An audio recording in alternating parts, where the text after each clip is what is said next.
Good morning students, आज हम लोग क्लास 7 के हिस्ट्री के चैप्टर 2 के हिस्ट्री को पढ़ेंगे। किंगडम्स चैप्टर था, कल मैंने आपको पढ़ाया किंग्स एंड किंगडम्स। आज इसका हम लेक्चर नंबर 2 पढ़ेंगे, जिसका जो टॉपिक होगा आज का द गुर्जर पटियाला वंश। फाउंडर इसके नागभट्ट प्रथम है। उसके बाद से पाला डायनेस्टी के बारे में पढ़ेंगे। तो देखिए, गुर्जर पटियाला वंश के जो संस्थापक है नागभट्ट फर्स्ट, उन्होंने अपने शासन की 750 ईस्वी से लेकर 780 तक उन्होंने शासन किया, क्योंकि फाउंडर ही वहीं थे। माना जाता है, किताब में पढ़िएगा कि माना जाता है कि गुर्जर पटियाला वंश जो है आपको बहुत शक्तिशाली डायनेस्टी थी, और इसका जो है भारत के हर एक क्षेत्र में इसके शासन व्यवस्था बहुत अच्छी थी। सबसे विस्तृत इनकी शासन व्यवस्था राजस्थान में थी। वेस्टर्न में इनकी शासन व्यवस्था बहुत मजबूत मानी जाती थी, यानी पश्चिमी क्षेत्र में इनकी जो शासन व्यवस्था जो थी वो बहुत मजबूत मानी जाती थी।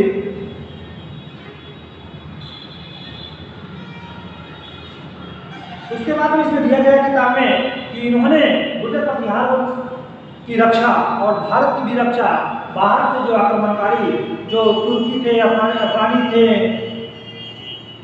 और भी जो बाहरी आक्रमणकारी थे, उनसे उन्होंने न ही गुर्जर पटियाला वंश को बचाया, बल्कि भारत की भी रक्षा की।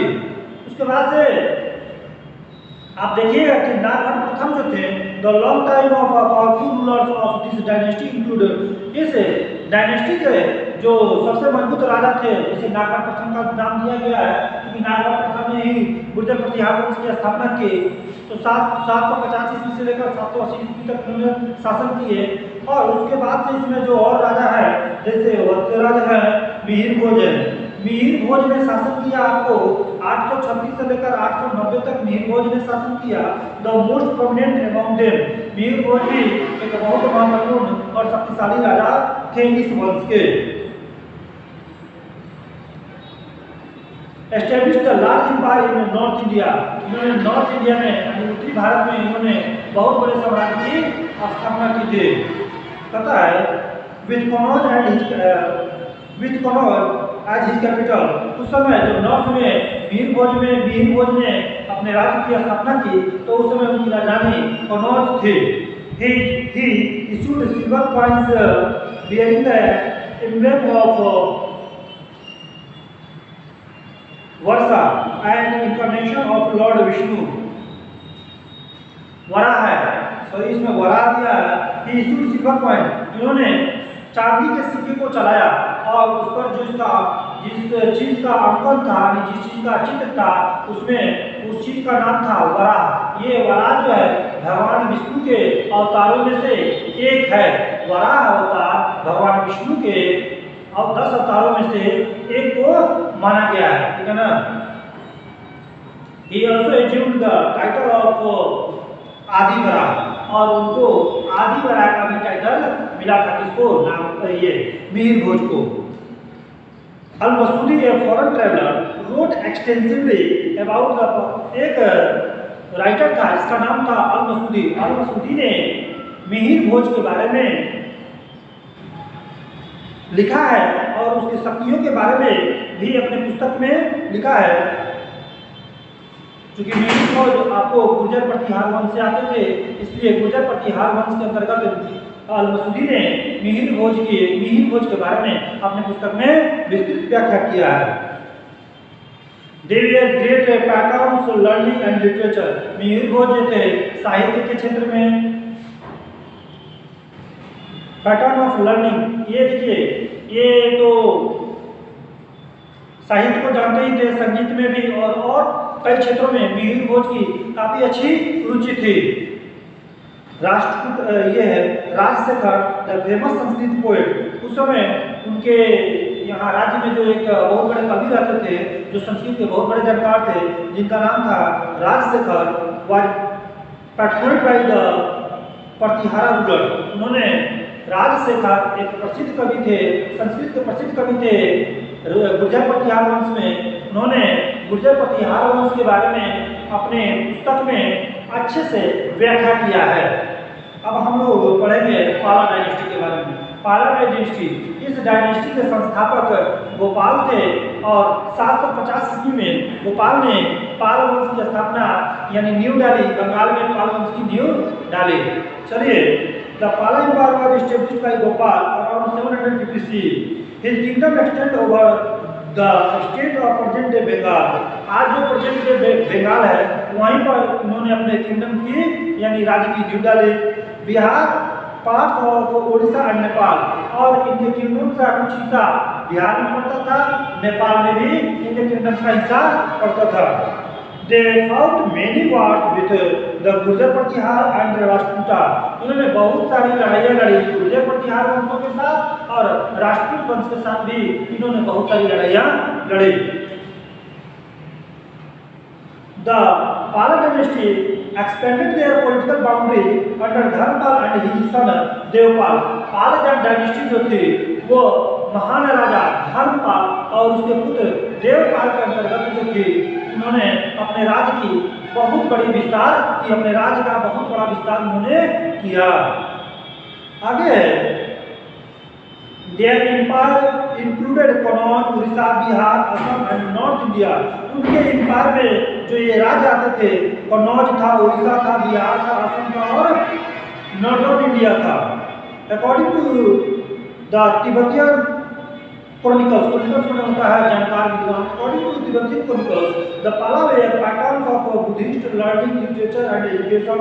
धर्मपाल, देखिए जो इतिहासकार बताते हैं, बौद्धिस्ट इतिहासकार बताते हैं, चाहे जानकार जो हैं, बौद्धिस्ट जो इतिहासकार हैं, वो बताते हैं कि पाल जो वंश जो है वो बौद्ध धर्म को मानने वाले थे। बौद्ध धर्म के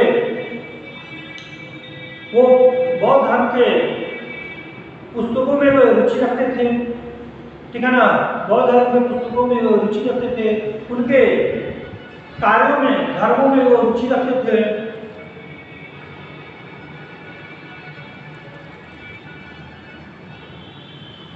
पता है पाला also donated generously to Nalanda University, another famous center of the Buddhist learning and education। पाल वंश जो थे, नालंदा यूनिवर्सिटी बनी, उन्होंने उसमें क्या किया था, कोऑपरेट किया था, सहायता की थी, क्योंकि नालंदा यूनिवर्सिटी जो थी उस समय शिक्षा की एक बहुत बड़ी गढ़ मानी जाती थी। पता है they had trade and cultural relations with countries of South East Asia। उनका जो संपर्क था व्यापार के क्षेत्र से और सांस्कृतिक क्षेत्र से, किस क्षेत्र से था, तो साउथ ईस्ट एशिया के साथ उनका संपर्क था। Mahipal, one of the later rulers was defeated by Rajendra Chola. Mahipal जो था पाल वंश का ही एक शासक था, जिसको बाद में राजेंद्र चोल ने क्या हरा दिया और was defeated by Rajendra Chola of the Chola dynasty। Mahipal को हराने के बाद, महिपाल को हराया किसने, आपको राजेंद्र चोला ने महिपाल को हराया और महिपाल को हराने के बाद चोल वंश की स्थापना हुई। 1023 में चोल वंश की स्थापना हुई। रामापाल 1082 तक लिखिए यहाँ पर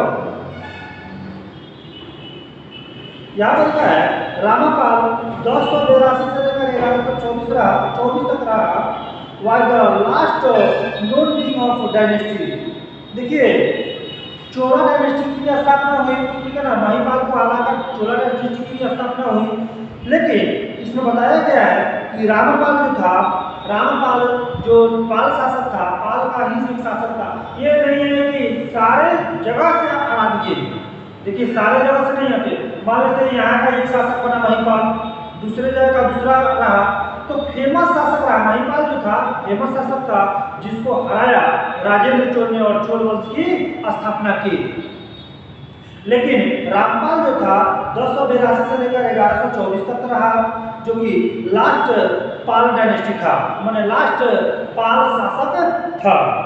the Khilji inventions eventually led the final blow to the पाला डायनेस्टी। देखिए लास्ट में खिलजी डायनेस्टी का स्थापना हुई। जब पाला डायनेस्टी एकदम खत्म हुई तो बाद में खिलजी डायनेस्टी की स्थापना हुई। अब हम पढ़ेंगे राष्ट्रकूटा डायनेस्टी के बारे में।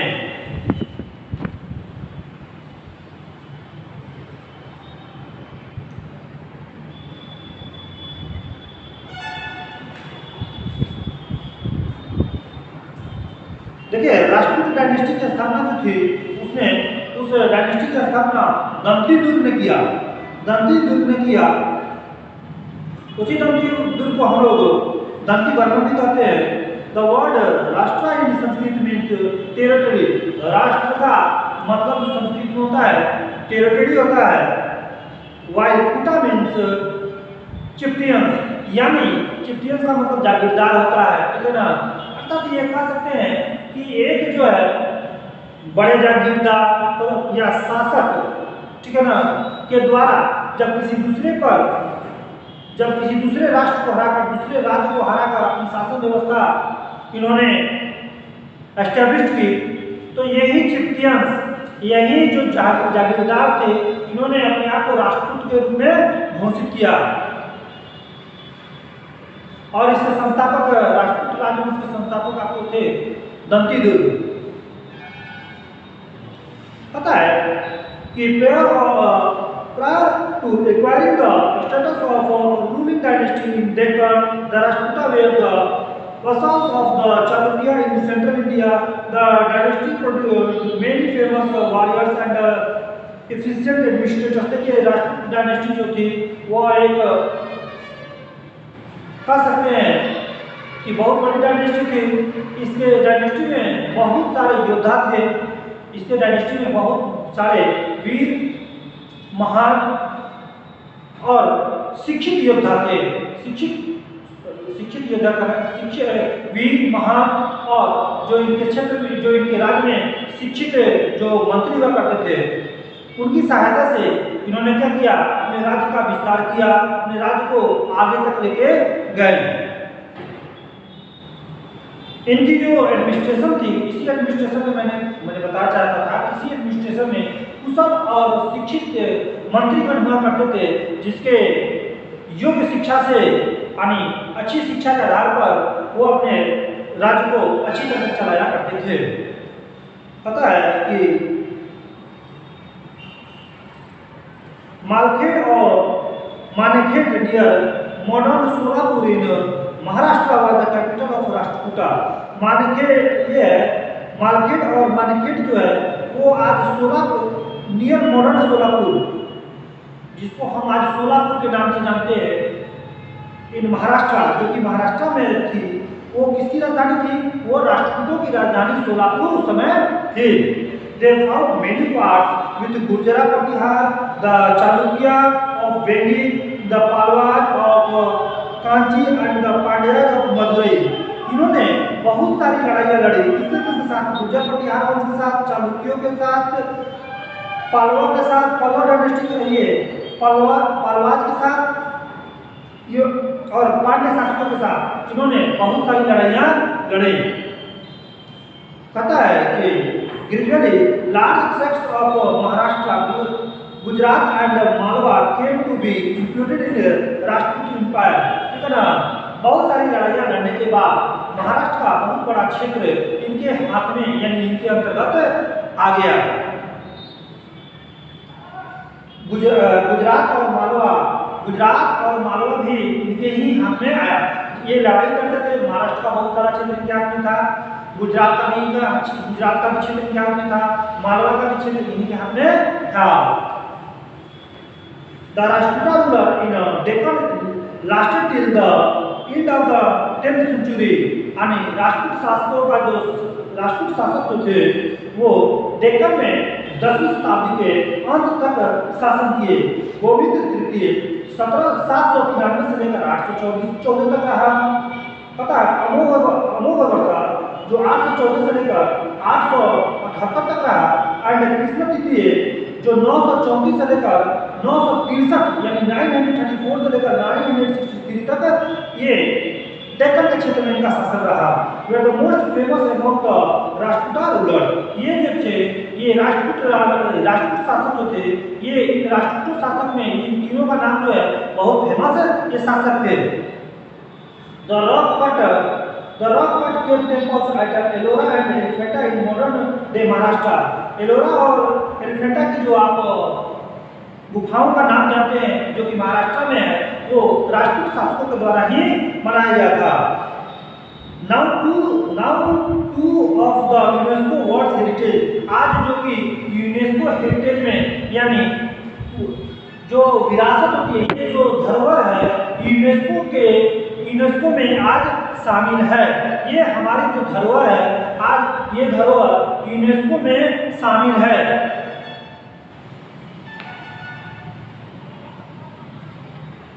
ये राष्ट्रकूट शासन के बारे में बताती है कि राष्ट्रकूट शासन जो थे वे काफी प्रतापी थे और उनके द्वारा बनाया गया एलोरा और एलिफेंटा की जो गुफाएं जो है आज पूरे देश में धरोहर के रूप में क्या है रखी गई हैं, मानी गई हैं, ठीक है ना। अब हम आगे पढ़ेंगे अदर जो किंगडम्स है जिसका नाम है चौहान शासक। हम अब चौहान शासक के बारे में पढ़ेंगे।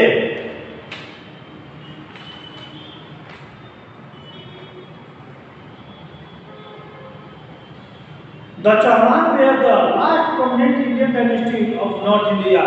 नॉर्थ इंडिया में जो अंतिम शासक थे, ठीक है ना, वो चौहान ही थे।